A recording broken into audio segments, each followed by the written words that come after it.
reçois la grâce et la bénédiction de l'Éternel de la part du Saint-Esprit au nom de Jésus-Christ. La parabole du semeur.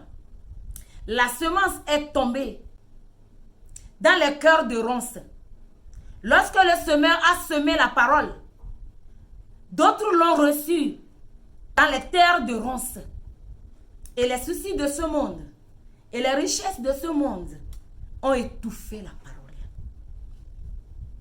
Bien-aimé, la parole que tu reçois de la part du Saint-Esprit, la parole de Dieu que tu as entendue, est-ce que cela produit de fruits dans ta vie?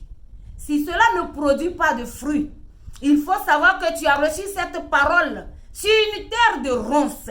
Les soucis de ce monde ne permettent pas à cette parole-là de croître. Et ainsi, tu es resté stable dans la foi en esprit. Matthieu 6, le verset 25, elle dit, la vie ne vaut-elle pas plus que la nourriture? Les soucis de ce monde, lorsque quelqu'un n'a pas de nourriture, il est soucieux. Est-ce que la vie ne vaut pas plus que la nourriture? Observons un peu.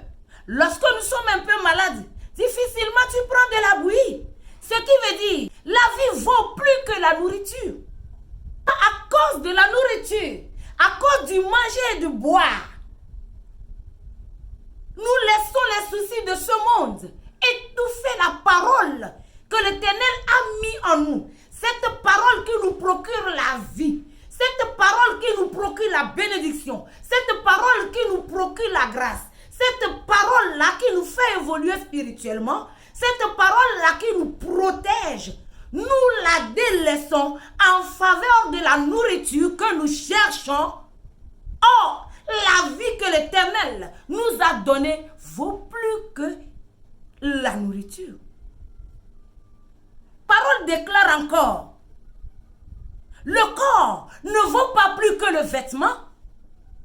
Pourquoi se soucier tant de nos habits, de tout ce que nous allons vêtir, des choses extraordinaires? Plus nous en avons, plus nous désirons encore. Plus nous en avons, plus nous cherchons des habits qui sont au-delà de ce que nous avons. Bien-aimé, l'être humain est insatiable. Dieu même n'a pas pu satisfaire l'homme dans son corps. C'est pourquoi il te pose la question à savoir, est-ce que le corps ne vaut pas plus que le vêtement? Le corps que tu as, ce corps-là, que l'Éternel peut utiliser pour sa gloire, ce corps que tu possèdes, c'est à travers ce corps que tu deviens le temple de Dieu. Nous naissons sans vêtements. Dieu veut nous faire savoir que le corps qu'il nous a donné vaut 1000 fois mieux que le vêtement. Le combat que tu mènes actuellement, c'est quel combat? Est-ce un combat de nourriture et d'habillement? Est-ce un combat du bien matériel? Un seul jour, tout cela peut partir en fumée. Adam et Ève, Dieu ne les a pas créés avec vêtements. Dieu ne les a pas habillés dans le jardin d'Éden. Le corps vaut mieux que le vêtement. La vie vaut mieux que la nourriture. On peut ne pas manger et vivre.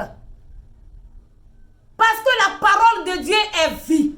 Jésus a dit, prenez mon corps, mangez, mangez et vous vivrez. Celui qui mangera mon corps, celui qui mangera ma parole n'aura jamais faim. À la femme samaritaine, cette eau que je te donne, celui qui boit de cette eau n'aura jamais soif. Et celui qui mange de mon pain n'aura jamais faim. Parce que la parole de Dieu est la vie. Et la vie vaut plus que la nourriture. Bien-aimé, le combat de chaque jour, c'est quoi? L'objectif de ton combat, c'est quoi? Le but de ton combat, c'est quoi? Tu as la vie. Et la vie vaut mieux que la nourriture. Celui qui donne la vie, tu l'abandonnes parce que tu cherches la nourriture. Bien-aimé, Dieu dit, insensé. Il dit, y a-t-il un intelligent qui cherche Dieu? Celui qui ne cherche pas Dieu est inintelligent. Celui qui laisse la parole de vie en faveur de la nourriture est un inintelligent, a déclaré l'Éternel. Mangez la parole c'est chercher la vie. Accepter cette parole, permettre à ce que cette parole te fasse croître, c'est chercher la vie. C'est produire le fruit pour le royaume des cieux. Bien-aimé, que le Seigneur t'aide.